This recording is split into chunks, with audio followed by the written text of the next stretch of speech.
నమస్తే అండి.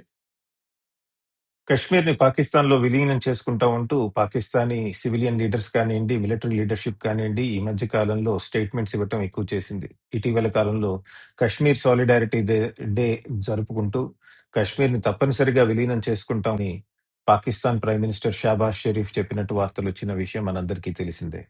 ఇటీవల కాలంలో పెద్ద ఎత్తున కశ్మీర్ మీద స్టేట్మెంట్స్ వేయటం మళ్ళీ ప్రారంభించింది పాకిస్తాన్. ఇలా ఎందుకు చేస్తోంది పాకిస్తాన్?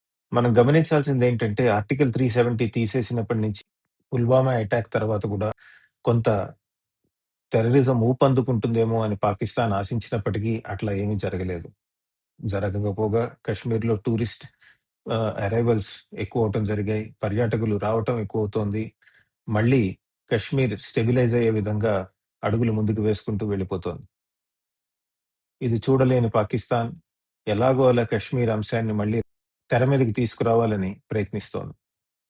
మరోపక్క తీసుకుంటే కనుక ఇటీవల American president Donald Trump Pakistan లీడర్స్‌తో ముఖ్యంగా మిలిటరీ లీడర్స్‌తో చాలా సన్నిహితంగా ఉంటున్నారు. పాకిస్తాన్ మిలిటరీ జనరల్‌ని తన ఫేవరెట్ మిలిటరీ జనరల్‌గా ఆయన వర్ణించడం జరిగింది. అమెరికా నాయకత్వం వాళ్ళ వైపు సుముఖంగా ఉంది కాబట్టి, ఇటువంటి సమయంలో కశ్మీర్‌ని రెచ్చగొట్టి, కశ్మీర్‌లో ఏదో ఒక గొడవలు తీసుకొస్తే అమెరికా నాయకత్వం వాళ్ళకి సపోర్ట్ చేస్తుందేమో అన్న ఆశ పాకిస్తానీ లీడర్స్‌లో ఉందేమో. అందుకేనేమో పెద్ద ఎత్తున కశ్మీర్ గురించి మాట్లాడటం ప్రారంభించారు మళ్ళీ. ఇంకో ముఖ్యమైన పాత్ర ఏమై ఉండొచ్చంటే, పాకిస్తాన్ అంతర్గతంగా చాలా గొడవల్లో చిక్కుకుంటోంది. ఒక పక్కన తీసుకుంటే ఇమ్రాన్ ఖాన్ ఇప్పటికీ జైల్లో ఉన్నప్పటికీ పాకిస్తాన్ మిలిటరీ లీడర్‌షిప్‌కి నిద్ర పట్టట్లేదు. ఎందుకంటే ఈ రోజుకి ఇమ్రాన్ ఖాన్ సపోర్టర్స్ చాలా పెద్ద ఎత్తున పాకిస్తాన్‌లో ఉన్నారు. వాళ్ళు మిలిటరీ లీడర్‌షిప్‌ని ఆహ్, ఓపెన్‌గా అపోజ్ చేయనప్పటికీ చాలా సార్లు మిలిటరీకి వ్యతిరేకంగా అడపాదడపా ఏవో ఒక స్టేట్మెంట్స్ కానీ, ఒక ఒపీనియన్ కానీ బయటికొస్తూనే ఉంది. మరో పక్కన చూసుకుంటే పాకిస్తాన్‌లోని బలూచిస్తాన్‌లో అసలు స్టెబిలిటీ లేదు. బలూచిస్తాన్‌లో మిలిటెంట్స్ పెద్ద ఎత్తున దాడులు చేయటం జరుగుతోంది. మరో పక్కన ఆఫ్ఘనిస్తాన్ సరిహద్దుల్లో ఉన్నటువంటి పష్తూన్స్ కూడా Pakistan military generals, Pakistan Punjab leaders మీద తీవ్రమైన అసంతృప్తి వ్యక్తం చేయటం జరుగుతోంది.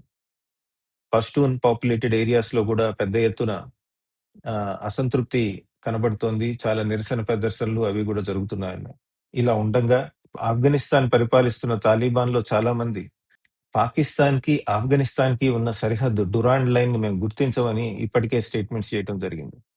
సో, ఒక విధంగా చూసుకుంటే పాకిస్తాన్ ఇంటర్నల్ ట్రబుల్స్ ఉన్నాయి. అంతర్గతంగా ప్రాబ్లమ్స్ ఉన్నాయి. ఎక్స్‌టర్నల్ ట్రబుల్స్ గూడా చూస్తోంది. అలానే పాకిస్తాన్‌కి పక్కనున్న ఇరాన్‌లో గూడా చాలా అలజడి నడుస్తోంది. ఇటువంటి తరుణంలో పక్కనున్న భారత్‌ని ఒక బూచిగా చూపిచ్చి, దానివల్లే మనకివన్నీ గొడవలు నడుస్తున్నాయంటూ స్థానికంగా ఉన్నటువంటి పాపులేషన్ మనసు తిప్పే విధంగా ప్రయత్నాలు చేస్తోంది పాకిస్తాన్ మిలిటరీ లీడర్‌షిప్, అలానే సివిలియన్ లీడర్‌షిప్. మరోటి మనం గమనించాల్సిందేంటంటే, అంతర్గతంగా ఆర్థికంగా చాలా దెబ్బతింటోంది పాకిస్తాన్.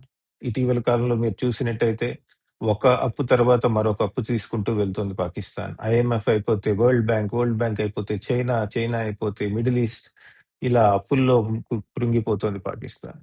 ఆర్థిక వ్యవస్థ బాలేనందున దాని మీద జవాబివ్వలేక కశ్మీర్‌ని మళ్ళీ తెర మీదకి తీసుకొచ్చే ప్రయత్నం పాకిస్తాన్ పెద్ద ఎత్తున ప్రయత్నిస్తోంది. కానీ పాకిస్తాన్ వ్యూహాలు ఈసారి కశ్మీర్‌లో సక్సెస్ అయ్యే అవకాశాలు చాలా తక్కువున్నాయి. ఎందుకంటే ఒక పక్కన చూసుకుంటే భారత సైన్యం ఆపరేషన్ సింధూర్‌లో తన సత్తా నిరూపించింది. అంతేకాదు ఆపరేషన్ సింధూర్ జరుగుతున్న సమయంలో కశ్మీర్‌లో ఎటువంటి ప్రదర్శనలు లేవు. ఓవరాల్‌గా చూసుకుంటే మాత్రం పాకిస్తాన్ ఇంటర్నల్ స్టెబిలిటీ బాలేదు. ఎకనామిక్ సిట్యుయేషన్ బాలేదు. అది సరిదిద్దుకోకుండా కశ్మీర్ లాంటి అంశాల మీదకెళ్తే వాళ్ళకున్న ప్రాబ్లమ్స్ ఎక్కువవుతాయి కానీ తక్కువయ్యే ప్రసక్తే లేదు. Thank you.